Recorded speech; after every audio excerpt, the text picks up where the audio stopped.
going through looking for products, understanding what you are going to be selling, some things to kind of just be aware of, and then finding the products, creating the listings, that kind of stuff. We'll go into all that kind of stuff in all the videos. So a couple main things to think about with eBay. For one, there's very little restriction on eBay, so you can sell pretty much anything, new things, used things. There obviously are some restricted categories. Some things to think about while you're looking for products, whether you're looking for products from vendors or if you're reselling items, regardless, you want to take into account obviously weight. So like even things that are a pound that ship across Canada are gonna cost $15 to $20 potentially to ship, depending on what kind of shipping services and stuff and shipping softwares that you might be using. All that kind of stuff is going to have to come into account when you're looking for your products. Things to think about are when the products are heavy also, so obviously size, weight, all that stuff seems basic but to make sense, but sometimes we look for products and we get these big, heavy, bulky items. If you get returns and you have to send shipping labels to returns, that stuff can just get really expensive. So right off the bat, starting with a good criteria is obviously going to be beneficial. Things like liquid, obviously liquids and stuff like that and things that are can obviously be profitable, but you just got to realize that liquids come with spills potentially. So that's just something that you have to be aware of. Also, any type of glass, also something you have to be aware of. That is obviously, if it's glass, that means it's liquid. So if it's glass and it's liquid and it's heavy because it's liquid potentially, you have three different factors there that may be working against you. So just understanding that, if that could be everything from those three things I just mentioned, that obviously you could break the glass, you could have it leak and it's a liquid, and it might be heavy because it's liquid. Also, when it comes to shipping those products, you're going to probably have to have some extra shipping supplies that are going to be bubble wrap or some sort of protector, for anything that might be glass or liquid, right? So all those things to think of.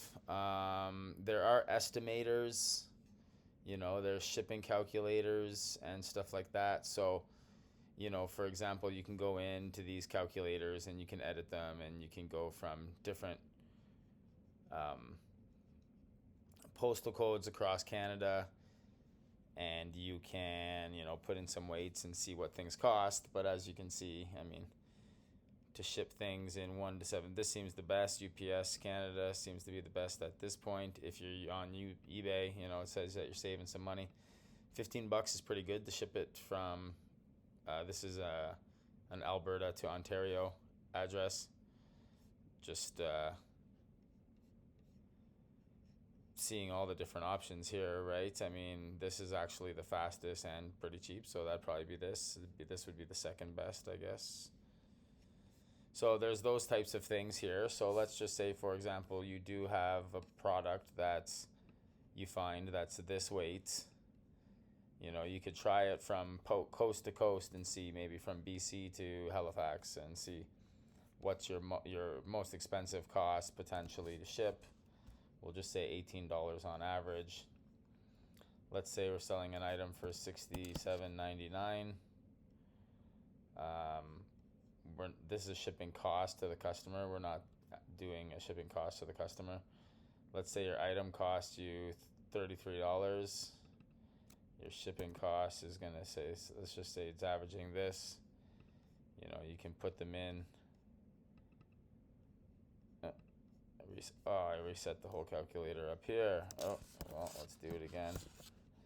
And these are just estimates. Obviously, when you go into your account, you'll be able to sold from Alberta, let's say, to Ontario. Item cost $33. Yeah, so when you actually make the sales and go into the accounts, you can break these down and actually get reports, obviously, to make sure this stuff is right. But this is just giving you quick estimates to see if you're even in the ballpark. So this product is saying that if it costs us this much to ship, after Amazon takes their fee of 13% plus 30 cents, including the sales tax that they take off of this, I'm going to be left with a profit of $5.29, which is $7.81, which isn't great, but especially when you're getting started, I mean, you're just trying to kind of go through the process and learn a little bit. So if you're making any money, it's a good start, and you can improve that stuff later on, right? Obviously, there might be some shipping costs in here, packing materials, stuff like that. But yeah, basics on that. So yeah, criteria quickly again. Going through getting small items, small light items, also expiry dates are something to keep in mind. Obviously, if you have items that can expire within 6 months, you'll have to either sell them very quickly. Be careful that you don't have any stock that goes in as stale stock, or if you get any complaints about expired items, that could be definitely not good for your account. Right, so this is actually some of the products I've been looking at. I'm seeing some of these packs selling for $3 or 3 packs, sorry, for $71, $74, sorry.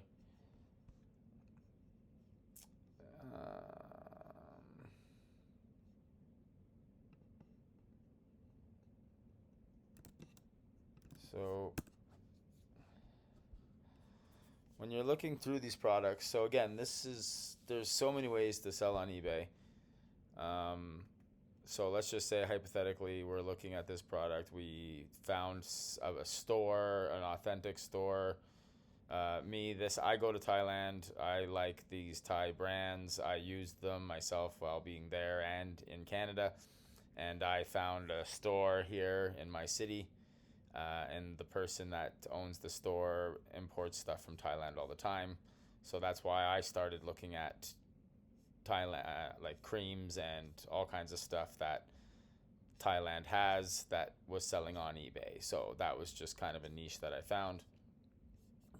So something to think about here, as soon as you type in the product that you found and you want to start looking at, how much it weighs and what your estimated costs are going to be, how much are you paying for it, how much is it going to cost to ship, and then how much money are you going to have left over, and after you get your packing and prepping. But something to come down here in the filters down here. So everybody always comes into these listings and they type it in and they're like, oh my God, this is selling for $75. This is selling for $120. Oh my God, it's selling for all these things. It's not necessarily true, because these are the listed products. These are not actually items that are sold. You can see people are selling items, but what you need to come down here and do is click the filter that allows you to just see the sold items. So today we're May 5th, and you can see the items sold by date. So this actually sold from Thailand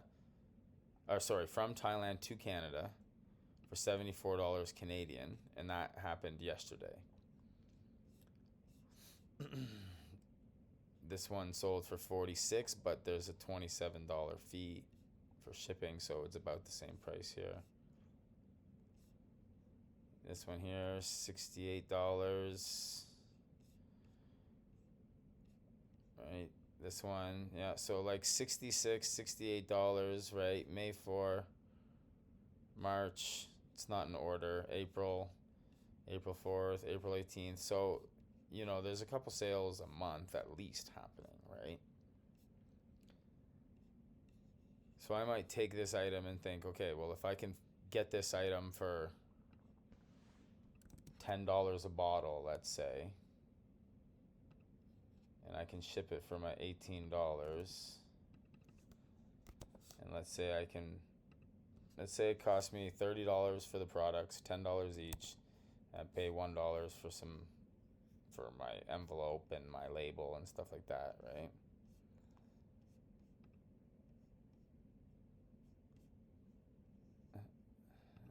Does that change it? I have to reset it. Oh no, it doesn't.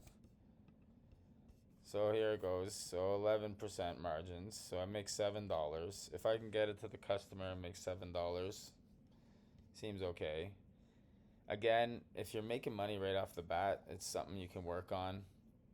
This price is always a negotiable price. Eventually, you'll try to sell a couple of these items. Maybe right now you're only buying 3 for $10 each, right? And then eventually you're gonna say, well, now I need 48 or whatever.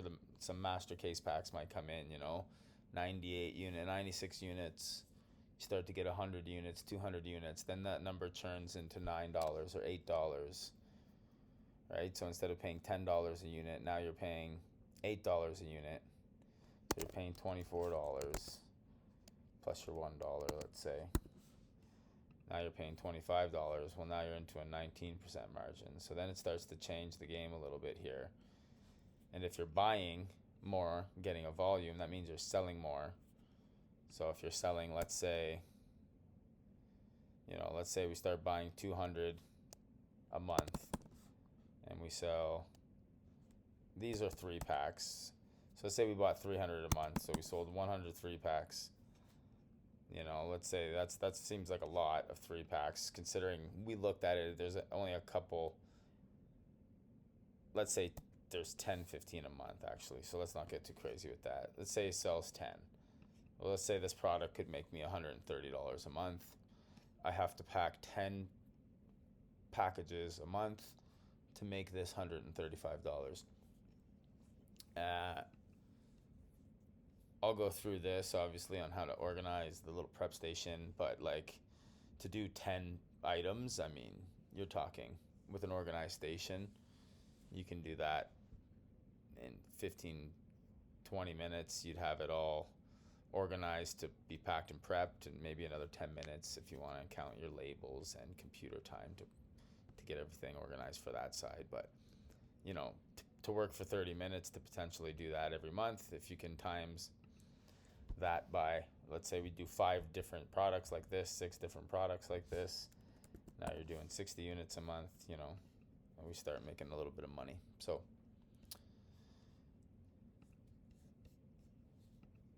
So again, it's kind of finding your niche. I'm gonna go through a whole bunch of boxes of stuff that I have, old stuff, and I'm gonna find old things and start selling reused stuff. I mean, I don't know, let's just go look at, I don't know, what am I thinking about here?